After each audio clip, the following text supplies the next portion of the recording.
السلام علیکم ورحمۃ اللہ وبرکاتہ۔ 23 نومبر 2024 ملک بھر کے سرکاری ملازمین اور پنشنرز کے لیے آج کی اہم ترین اپڈیٹ کے ساتھ حاضر ہوں۔ افتخار ہاشمی۔ بزرگ پنشنرز کی حکام بالا سے انتہائی درمدانہ اپیل۔ آج کی سیگمنٹ میں سب سے پہلے ایک انتہائی تشویشناک حقیقت۔ فی کس آمدن تعلیم اور صحت کے شعبے میں پاکستان خطے میں سب سے پیچھے، قوت خرید اور برآمدات میں دیگر ممالک سے کم۔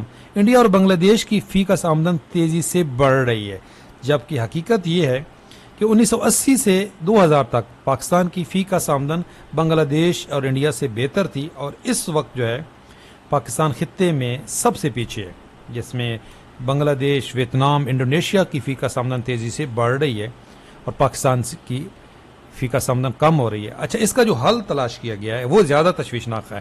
آئی ایم ایف نے جو اس کا حل بتایا ہے وہ ہے رائٹ سائزنگ کے تحت فیڈرل گورنمنٹ امپلائیز کا سائز کم کرنا اور پینشن ریفارمز جن پہ کام ہو رہا ہے۔ پینشن ریفارمز دو طرح کی ہیں۔ ایک پینشن ریفارمز ہے جس پہ کوئی اعتراض نہیں ہے کسی کو، جو کنٹریبیوٹری پینشن سکیم ہے جو لاگو ہو چکا ہے 1 جولائی کے بعد نئے بھرتی ہونے والوں کے لیے ہے۔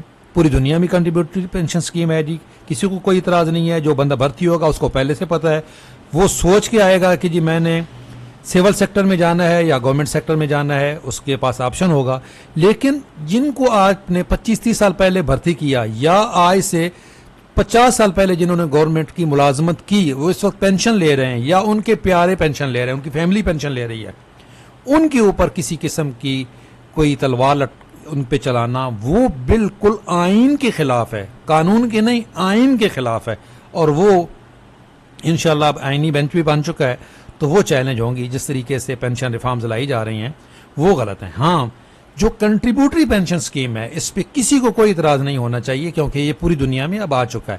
لیکن جن کو آپ نے پہلے بھرتی کیا کہ جی آپ کو ہم پینشن دیں گے، فیملی پینشن بھی دیں گے آپ کے لوائقین کو، اب ان کی پینشن ختم کرنا، کم کرنا، فارمولے تبدیل کرنا، یہ سراسر زیادتی ہے اور یہ اس کا حل نہیں ہے۔ وزیراعظم کا کھربوں کا ٹیکس فراڈ پکڑنے پر ایف بی آر افسر کو 50 لاکھ کا انعام۔ اچھی بات ہے، لیکن یہ فراڈ ہوتے کیوں ہیں؟ یہ کون چیک کرے گا جی؟ ادارے اگر صحیح کام کر رہے ہوں تو اس طرح کے فراڈ ہوں ہی نہ۔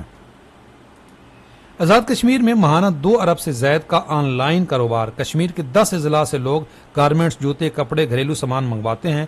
پاکستان پوسٹ سمیت 7 نجی کوریئر ایجنسی کے 1000 اہلکار رائڈرز کام کرتے ہیں۔ آپ تک یہ خبر کیوں پہنچائیے جی؟ سرکاری ملازمین ہیں، پنشنرز ہیں، خصوصاً جو ہمارے پنشنرز ہیں۔ میں چونکہ ایک ایجوکیٹر ہوں اور کاؤنسلر بھی ہوں، جو کیریئر کاؤنسلنگ بھی الحمدللہ لوگ آتے ہیں میرے پاس، آن لائن بھی میں کرتا ہوں۔ اپنے بچوں کو آن لائن بزنس کی طرف لے کے آئیں۔ اگر آپ سرکاری ملازم ہیں یا آپ پنشنر ہیں، اس وقت اگر آپ پنشنر ہیں تو آپ آن لائن کام کر سکتے ہیں۔ سرکاری ملازمین پہ پھر بھی قطعاً ہے، کچھ مسائل ہیں، شام کو آپ کر سکتے ہیں پارٹ ٹائم میں، لیکن جو پنشنرز ہیں اور خصوصاً سرکاری ملازمین اپنے بچوں کو کاروبار کی طرف لے کے آئیں۔ ملازمتوں میں کچھ نہیں رکھا، پڑھائیں ضرور بچوں کو۔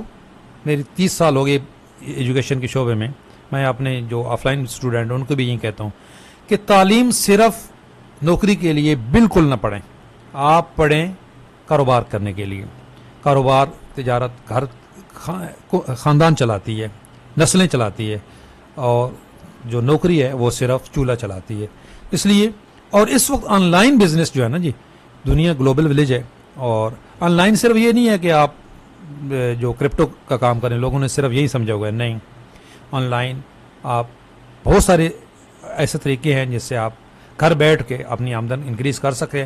انشاءاللہ اس چینل پہ آن لائن ارننگ سے ریلیٹڈ ویڈیوز اپلوڈ ہوں گی، جو ہم خود بھی کر رہے ہیں، ہمارے بچے کر رہے ہیں، ہمارے سکھائے ہوئے کر رہے ہیں، تو آپ تک بھی انشاءاللہ تعالی ہم چاہتے ہیں کہ آپ اس ٹیم میں شامل ہو جائیں۔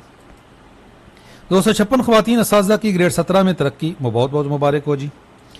یہ میں نے پہلے بھی آپ کے ساتھ نوٹیفیکیشن بھی شیئر کیا تھا کہ خیبر پختونخوا نے گریڈ 1 سے 15 تک کی جو ملازمتیں ہیں ان میں 0.5% جو ہے وہ ٹرانسجینڈر کے لیے مختص کر دی ہے۔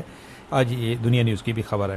ہمارے بزرگ پنشنرز، ای او بی آئی پنشنر، جو سب سے محروم ترین طبقہ ہے اور اب ان کی دعاؤں کی ضرورت ہے، لیکن اس وقت وہ سب سے زیادہ پریشان ہیں۔ حکومت پاکستان نے 1 جولائی 2016 سے اب تک کم از کم ویجز کے مطابق کنٹریبیوشن ای او بی آئی کو ادا کرنے کا نوٹیفیکیشن جاری نہیں کیا۔ یہ خالد ملک صاحب ہیں جی، UAVI ایک ایسوسیشن ہے، اس کے ممبر ہیں. انہوں نے یہ زبردست ایک ٹاپک لکھا ہے، بلکہ اپیل کی ہے ارباب اختیار سے. امپلائیز کا کنٹریبیوشن 1000 روپے، جبکہ امپلائی کا 2000، یعنی کہ جو امپلائر ہے وہ 1000 روپے ڈالے گا اور جو امپلائی ہے وہ 250 ڈالے گا، کیونکہ 5% ہوتا ہے جو ادارہ ہے اس کی طرف سے اور 1% ہوتا ہے جو ملازم ہے اس کی طرف سے.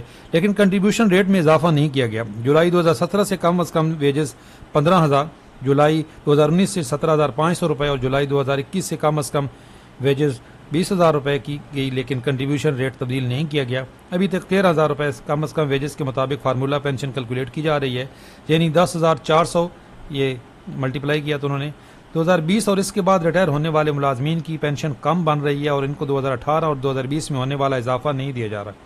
اگر ان کی پینشن 20,000 کم از کم ویجز کے مطابق کیلکولیٹ کی جاتی تو یہ 16,000 بنتی ہے، تو وہ ملازمین جن کا کنٹریبیوشن 20,000 کم از کم ویجز کے مطابق جمع ہوتا ہے تو ان کو 16,000 روپے پینشن ملتی.